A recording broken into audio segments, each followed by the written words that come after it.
This is a Lip Media podcast.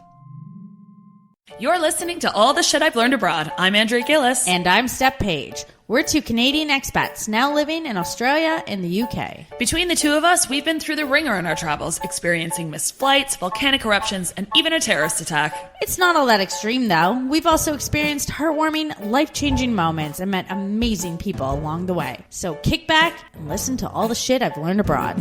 Welcome to another episode of All the Shit I've Learned Abroad. I'm Andrea. And I'm Stephanie. Hi, Steph. Steph and I have had, it's been a rough week. I've been ill again. Steph, you've sprained an ankle. Oh, I messed up my leg or my ankle royally, and it sucks. What you were hiking? Steph was. She's preparing for her trek next year. Yep, doing one of my multiple weekly hikes as I'm preparing for my overland track. And tripped, fell yesterday, solidly twisted that ankle on the way down. Oh. I mean, it's fine. It's going to heal in a few days. It's just like the perfect example of why you're supposed to have, I didn't have my proper hiking boots on. And get those hiking boots. Take your own advice from our trekking episode a few weeks ago. I know. Right? It's Black Friday weekend as we're recording this, so I'm buying new ones tomorrow. Hey, there you go. Yeah. But we're here. I was ill earlier this week, so if I sound again a little bit raspy and a little stuffed up, that's why. But hey, Steph and I always come together to bring you a new episode every week. We would never let you guys down. Never, ever, ever. I'm going to eat those words one week when we're like, hey, sorry. As soon as I said that, I'm like, there's obviously going to be a week where we can't. And yep. I don't know. We're already liars. All right. We are dedicated. Jumping into this week's topic, we're talking about what, Andrea? We're going to talk about being expats. So I'm hoping that everyone listening, you have listened to previous episodes, but just as if you're not aware that Steph and I are expats. I live in London, England. Steph's in Melbourne, Australia. And we've had the request of talking about life as an expat and how, when we first moved, the challenges we had, the difficulties, the ups and the downs and everything in between. And yeah, we get a lot of questions about that. So we thought we would do a full episode on what that means, being an expat. And I think one of the first most interesting things is you and I were talking about this, and we identify as expats.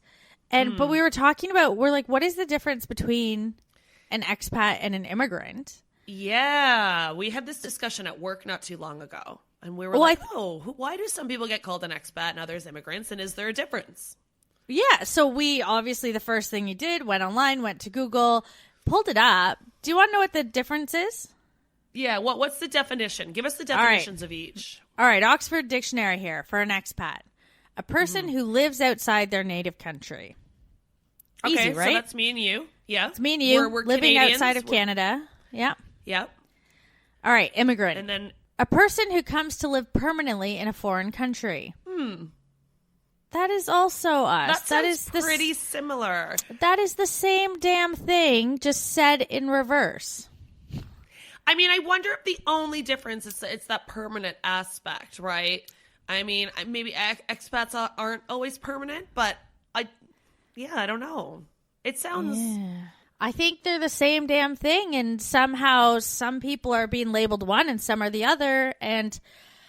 I hate to say it, but my natural inclination is that one has a positive connotation, and these days and age, one doesn't as much. Yeah. Which is infuriating, because they're the exact same thing. I am an immigrant in Australia. Yeah. And you're an expat.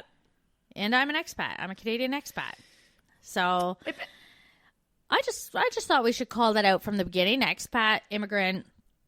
Yeah. Hand in hand, same thing. Yeah.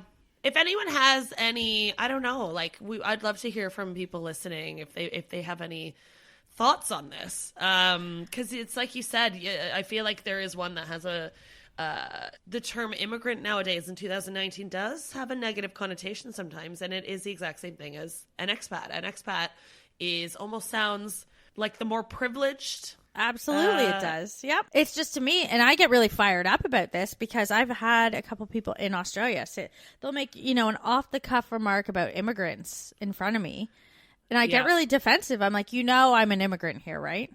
Right. Yeah. But I don't mean people like you. I'm like, oh, people like you. So let's break that down. What does that mean? What kind of people are you talking about? Like, you really try to drill down. You're a white Canadian woman. Native English speaker. Yeah. And I think a lot of times, yeah, so people don't think of me that way, and I am. And I just want to call that out because I think it's important that we think about things like this when we are, I guess, using these terms. Yeah. All right. Well, we've got that out of the way. Just something Steph and I were pondering over before we started this episode. So there. Now you have our 2 cents on it. But also, again, guys, chime in if you have a view on this. Please let us know. So I guess let's talk about, as most of you know, Steph and I moved over here to the UK together in 2010. So reasons for that and blah, blah, blah. We've talked about all of that mushy stuff in previous episodes. But we want to go through the kind of journey and the things that we had to do when we got here, the challenges we faced, and I guess are the most common challenges. And the number one question I get asked, how hard is it to set up a bank account? Because you hear the horror stories of people that move over here. And really, the first thing you need to do when you move to a new country is get a bank account open. So before we came over, everyone had said to me, like, oh, it's really difficult. You need to have a proof of address first. And it's like, well, how do you have an address if you haven't, because Steph and I, we were living in a hostel. So we didn't have a permanent address. So anyways, I heard all these horror things. And I remember Steph and I turning up. I think we were there like our second day. And we went to HSBC and we spoke to them about, well, actually it was closed the first day we went because there was half an inch of wet snow on the ground. So, everything shut down. So then we had to come back the following day. And we sat down and spoke to them and we said, look, we're coming here to open bank accounts. And I remember we brought like proof of address from back in Canada. We had all this paperwork and the woman was like, yeah, cool. So you're new here. We'll open you up a passport account. And it was easy as that. So a passport account was a paid account. I think we paid like £7 a month or something to have the account, which in the UK, you don't pay a monthly fee. At the time in Canada, you were still paying monthly fees to have bank accounts, which I think is crazy. So to Steph and I, this didn't really phase us at all. Yeah, exactly.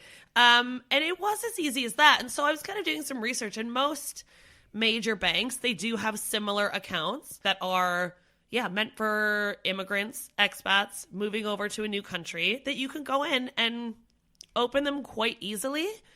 So really, I didn't have any issues with it. And I actually don't know any other expats that have moved over here and had issues opening up a bank account. Steph, is it the same in Australia? Like, is there a struggle? I mean, when I moved to Australia in October 2017, that was one of the first things I did. Went to the bank, gave them my address here in Australia, and I didn't have any mail with anything on it. So I think they took a copy of my passport, a copy of my Canadian ID. I told them where I was living. Oh, I'm sure. Yeah, I don't recall having anything with my actual address on it, but they set it up. And it was pretty easy to set up a basic account. Same thing. It was a fee account. If I didn't deposit so much into it every month, I had a fee. But I couldn't get a credit card. That was the hard part. Yeah. I had the same thing here. I wasn't able to get a credit card because really, if you think about it, you're foreign there. You have no credit in these countries. Like, you might have the best credit score from your native country, wherever you're from. As soon as you move to another country, they don't care. They're like, well, that means nothing here. So you are starting from scratch. Yeah. Make sure your definitely. credit score is. The thing when I look back to London that I think is so funny is because you and I were really worried about this. We actually were told it would help to have a relationship with the bank before you set it up. So you and I went to HSBC in Canada and created an HSB account because we thought having an HSBC relationship would make it easier. And we got to London and they could not have cared less. It didn't matter. And that's the funny thing with HSBC. They're like global banking, and you think it's going to, I mean, it did. And I remember in Canada, I was banking with a different bank, and I shut that account down, opened up an HSBC account like a couple weeks before we left. And then we went to HSBC in London, and they're like, and that bank account means nothing to us. I'm like, why did I go through all that trouble? It was a waste of our time. Yeah. So in terms of so I was looking it up now in like 2019. So almost 10 years later, and it seems that specifically and this is me talking, in the UK, they do have these specific bank accounts still. HSBC still has the passport account, the ones that we opened, but then all other major banks have very similar bank accounts, and all you need to do is come. It doesn't hurt to have proof of address from somewhere back home, but then also if you're living in a hostel, just get like a letter mailed to you there and have your address on there, and they'll use that. And then all they want to see is, your passport, obviously, and then your visa as well. I had to show them the visa that I was on, and I was eligible to work there and, the work. So to your point about visas, because I think we'll talk about a number of different things here, is all of the things we're talking about were applicable to the visas we were on. So, right. I mean, obviously people who are due on entirely different visas from different places, I mean, our situations obviously don't apply to everyone. So I just want to, we know.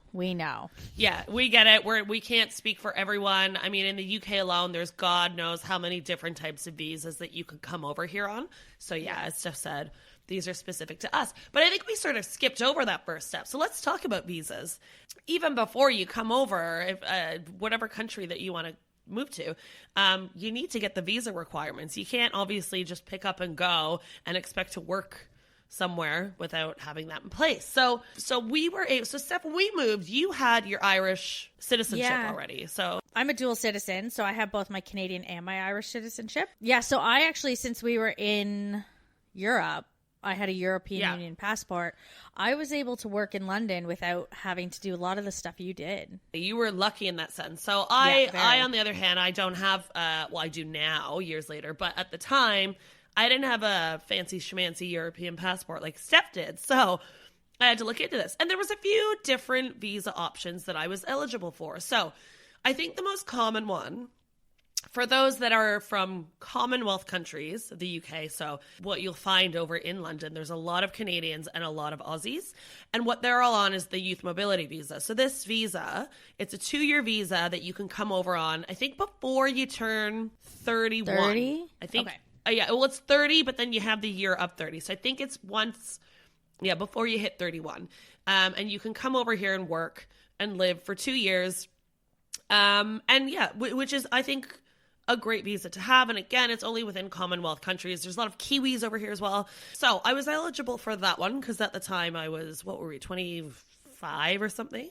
We were so young. Yes. We were babies. But then I actually didn't even realize this, but a friend of mine was telling me, he was like, oh, isn't your grandmother from the UK? So my grandma on my dad's side, she's actually a South London Brixton girl. So she grew up near where I live now. And my friend was telling me, he's like, well, they've got a visa. Like, it's called the Ancestry Visa. You would be eligible for that visa. And I was like, oh, so I looked into it.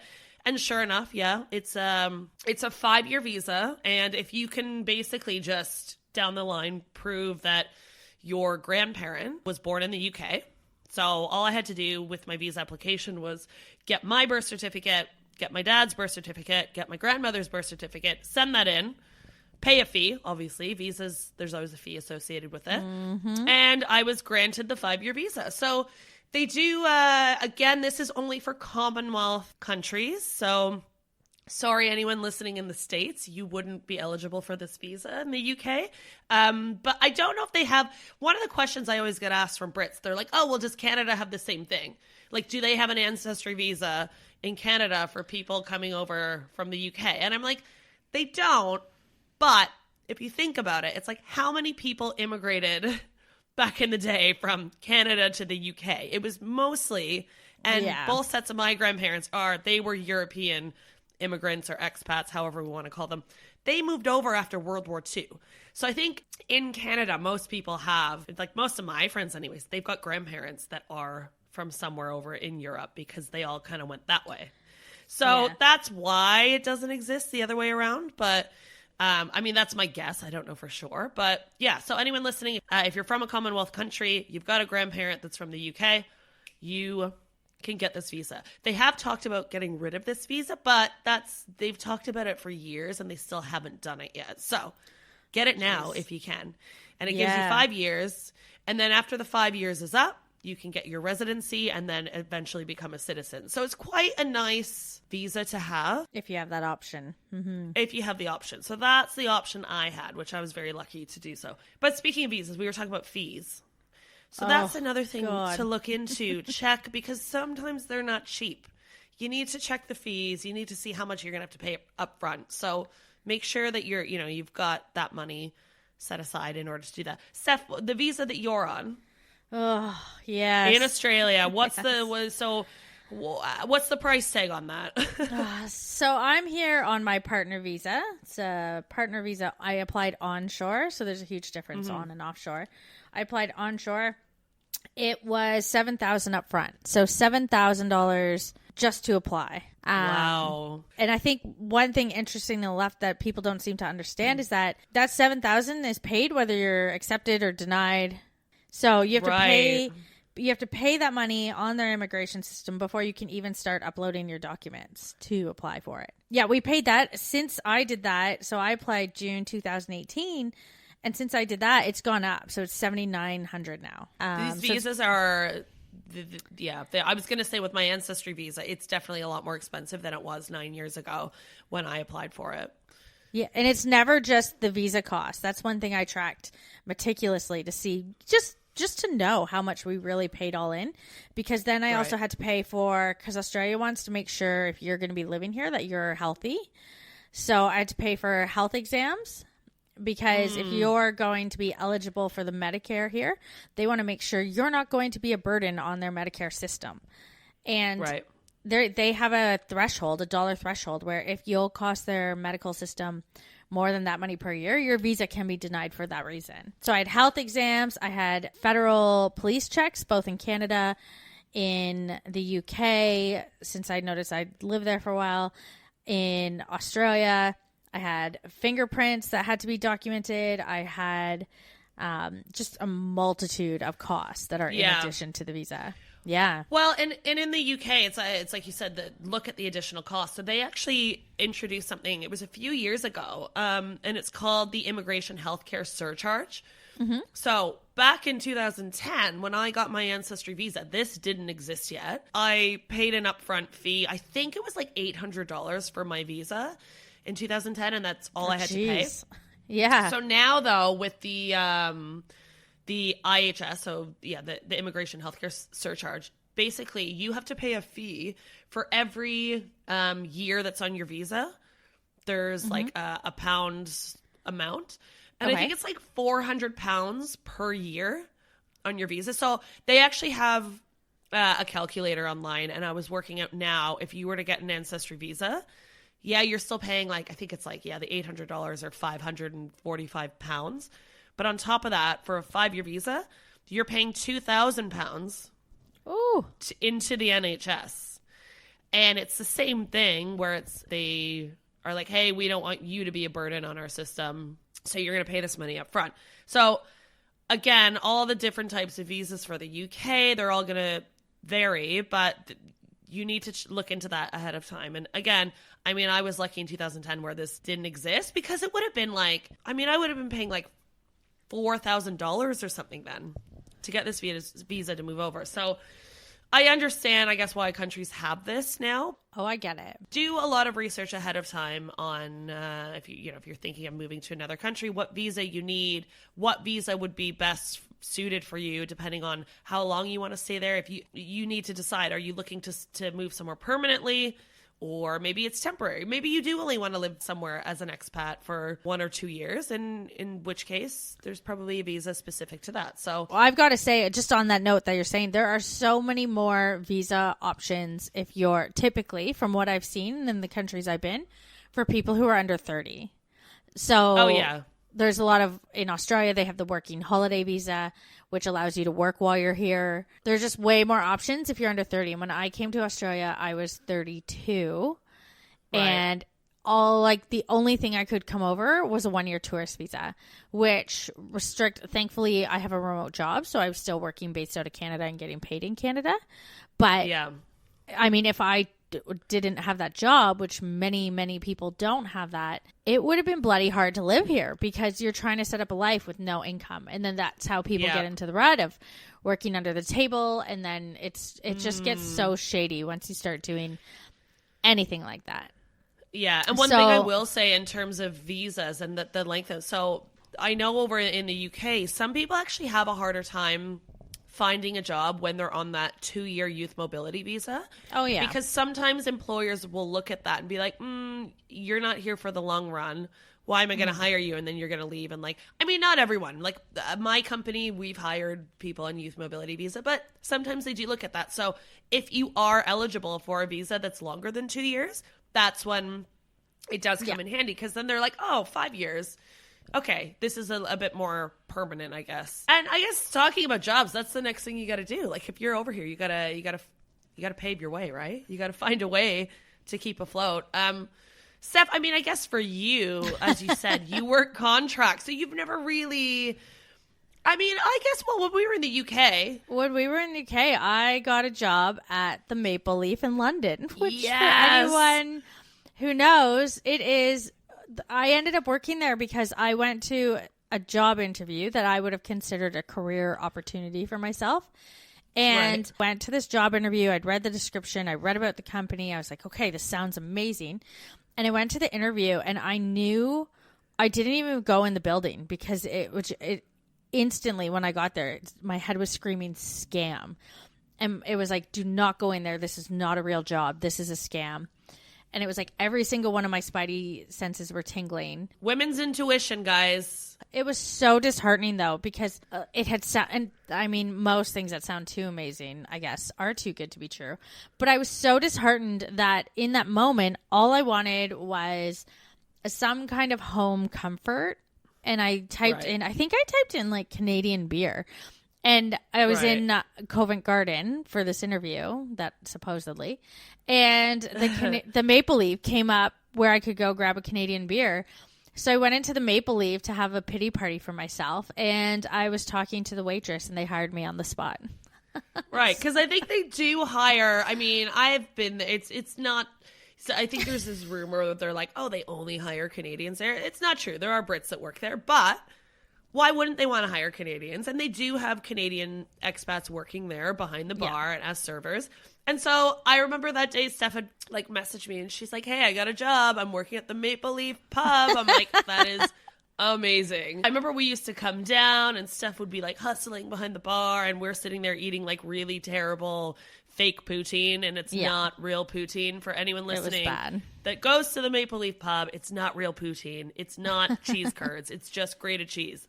But they call it poutine. But I love it. Like, the Maple Leaf pub is the funniest. Because I get asked that all the time. Everyone's like, oh, do you ever hang out at the Maple Leaf when you're feeling, you're missing home? And actually, it's like the most stereotypical Canadian pub. Like, you walk in and, they've just bombed Canada all over the walls. It's like hockey jerseys, a moose head, a hockey stick. And then they serve like a stuffed bear in a Mountie uniform. Yeah, there's like a stuff, and it's and the only time I ever go there now is if there's like a big hockey game on when the playoffs are on. Yes, we'll congregate there because it's actually one of the only few bars, obviously, in the UK that will actually air these games. But besides that, though, I mean, let's talk about the Maple Leaf in the sense of, I feel like, okay, we're moving on from jobs, right? I'm going to talk We didn't even talk about your job. We just talked about I know. Right into mine. Here's my job. I went to a recruiter in the UK. They helped me find a job. Done deal. I mean, there's no great story behind that. And I've been working ever since. Paying I feel like taxes. There is something to that because you found the career job and I didn't find a career job for myself. And look who stayed. Well, yeah, I There's got something to it. I work in media, and in London, you're in Media City. I mean, it's pretty easy to find a media job. So, hey, guys, if you work in media, you want to move to the UK, you'll have no problem finding a job. But what I was going to say with the Maple Leaf. So, I'm moving on. We're going to talk about now, like, when you move to another country and...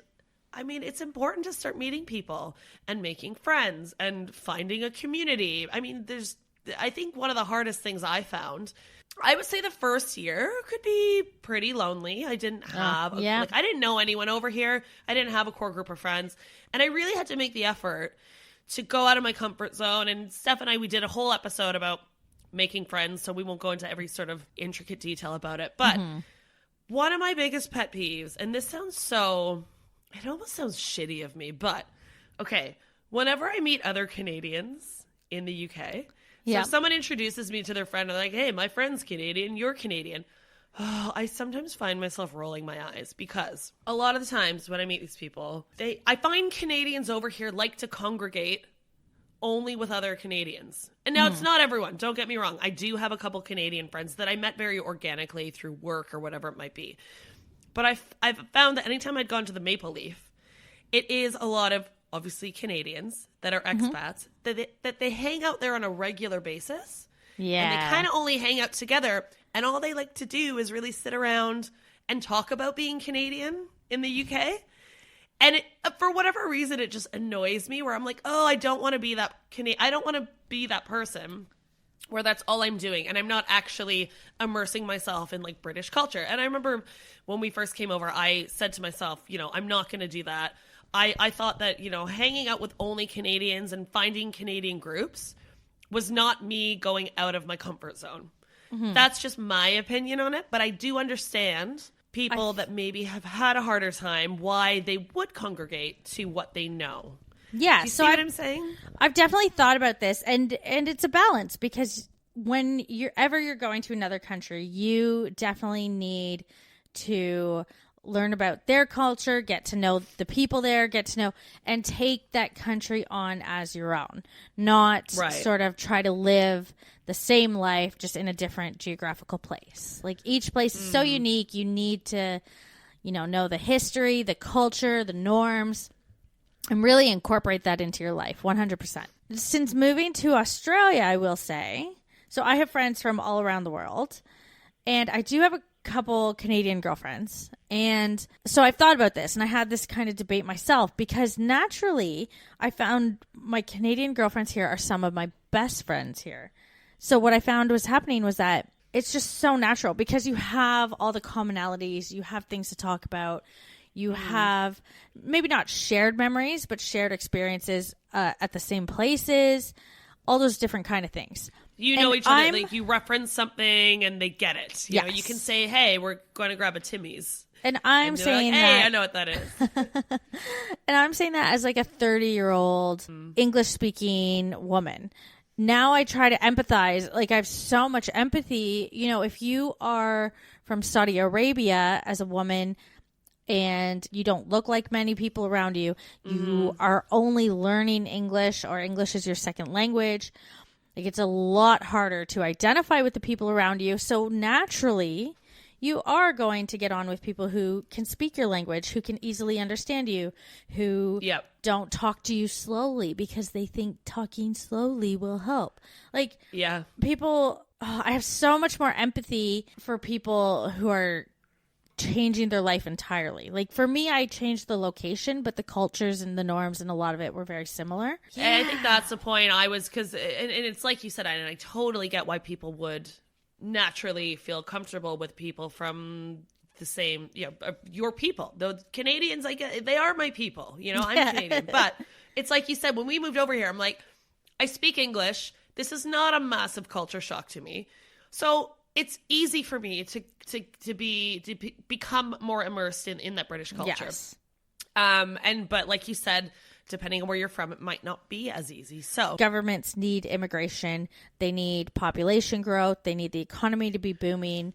And a lot of people don't realize that often immigration and the economy go hand in hand. Yeah. And there are so many things governments could be doing to help people better integrate in the culture when they move here that they aren't. So I have so many ideas, but yes, I think there's a lot. We could save that for another episode, maybe. Definitely. And I would want to write it out and be very clear and concise. But I have a lot of empathy for that. I just think it goes both ways. You need to integrate into the new country, the new culture, and get to know their norms and adapt those into your life. And then, but feel like you still have a sense of community. And maybe this is our segue, because when you don't have a sense of community, it's very isolating. It can be very isolating. And I remember it took me probably a good They always say London can make or break you. It can be a very harsh city to try to integrate yourself into, because I found most people, they already had their group of friends.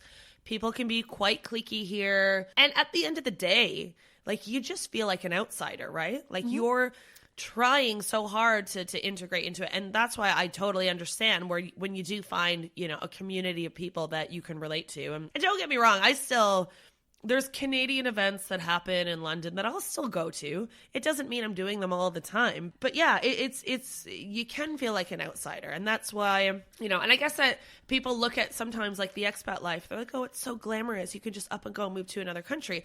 But with that glamour that you see also comes the loneliness, the feeling of isolation, trying to just like start a new life basically. And it wasn't fucking easy when I first came here. And 9 years later, yes, this is my normal life now. But I mean, I went through a rough period. Steph, we were there together, but she left after a few months. And I remember even after you left, I was like, holy shit, I am like alone, you know? And I totally got why Steph wanted to leave. I didn't make it. I didn't. When you say London makes or breaks you, like, it broke me. Like, it made you and it broke me. I was like, yeah. Why am I doing this? We had totally different experiences our first few months there. And yeah, and I remember, you know, Steph had said to me, like, look, it's not for me. I'm going to go. And I, like, shit myself. I was like, oh my God, what am I going to do? And I remember I was angry, but I was only angry because I was terrified of genuinely being alone in this country.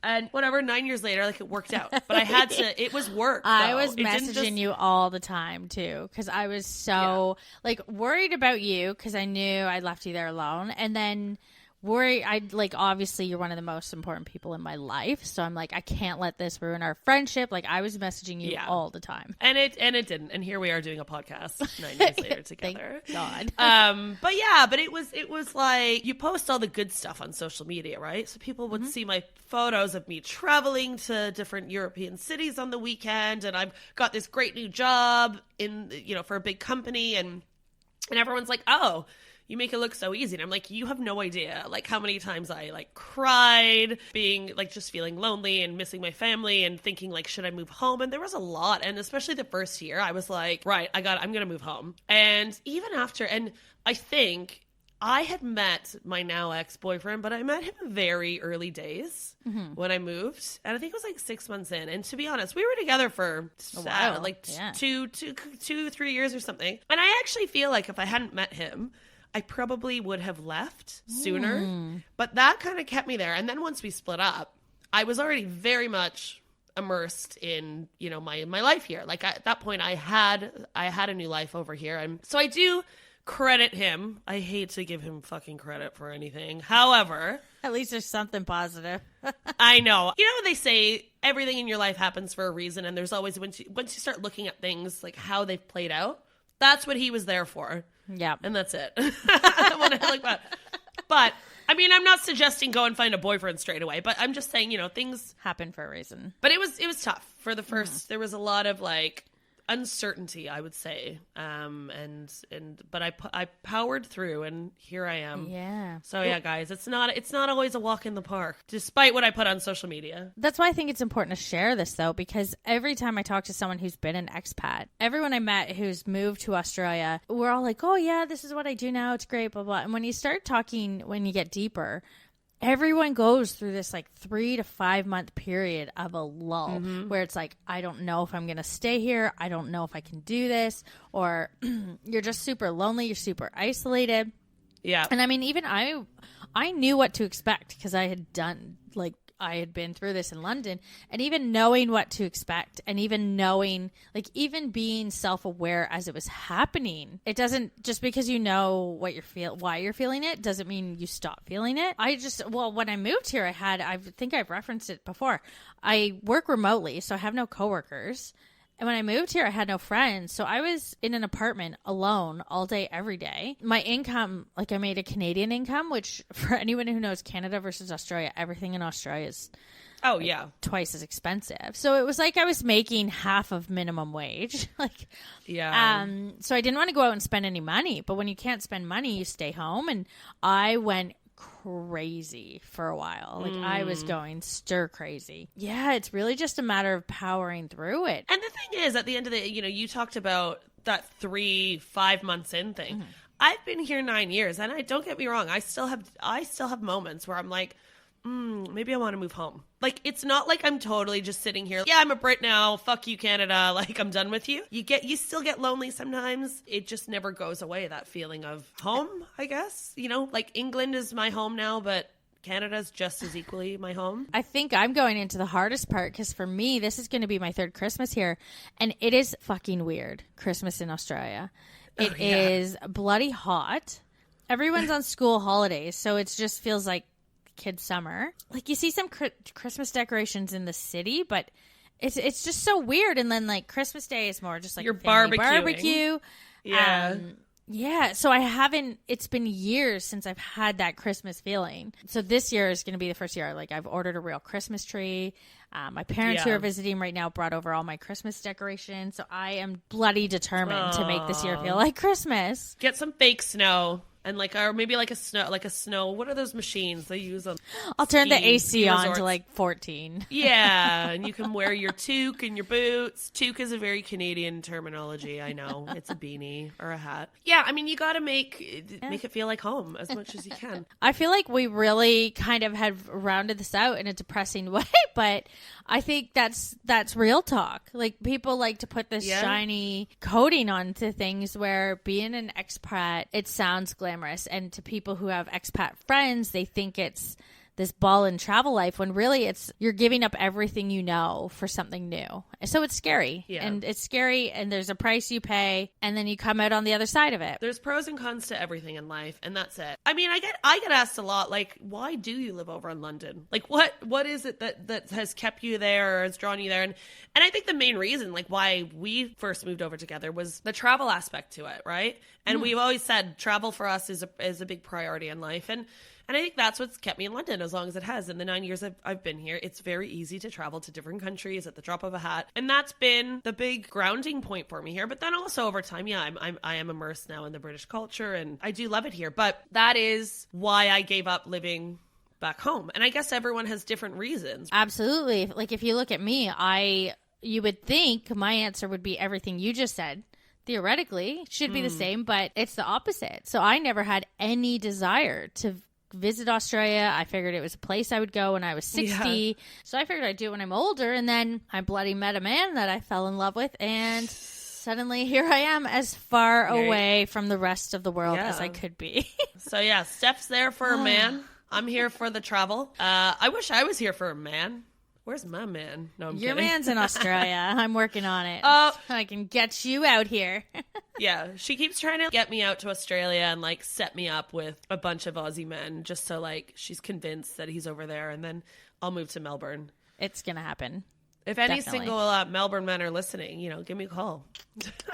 Let's make it happen. So I think, originally when I envisioned this episode, I thought we'd talk about all the nitty gritty things, but we really just got emotional there and I know kind of went down memory lane. But I think that's, even better. We give a realistic view of what it's like to be an expat. And I think that's all we can do. I mean, if anyone listening has their own stories, we love everyone has different stories, different points of origin, different visas, different experiences. So I just love the more stories that can get out there, the better. So let us hear yours. Give us your story of, when you picked up and left. If you're an expat living somewhere temporarily or if you've moved somewhere permanently, yes, please let us know. I love hearing other people's stories. Yeah, and it makes you feel more comforted knowing that other people have gone through the same things that you have. Absolutely. Yeah, so let us know. Thanks, guys, for listening. Thanks, guys. All the Shit I've Learned Abroad is a travel podcast focused on anything and everything related to travel. You can listen to us on multiple platforms, from iTunes to Google Play Music and more. And with that, please, if you have a chance, give us a 5-star review on iTunes or whatever platform you listen on. That drives us up the charts and really, really helps us out. Want to support us on Patreon? Find us over at Shit I've Learned Abroad Pod. Donations start as low as just $1. Also, if you could follow us on Twitter and Instagram at Shit Abroad Pod and Facebook by searching all the Shit I've Learned Abroad. Thanks so much for listening.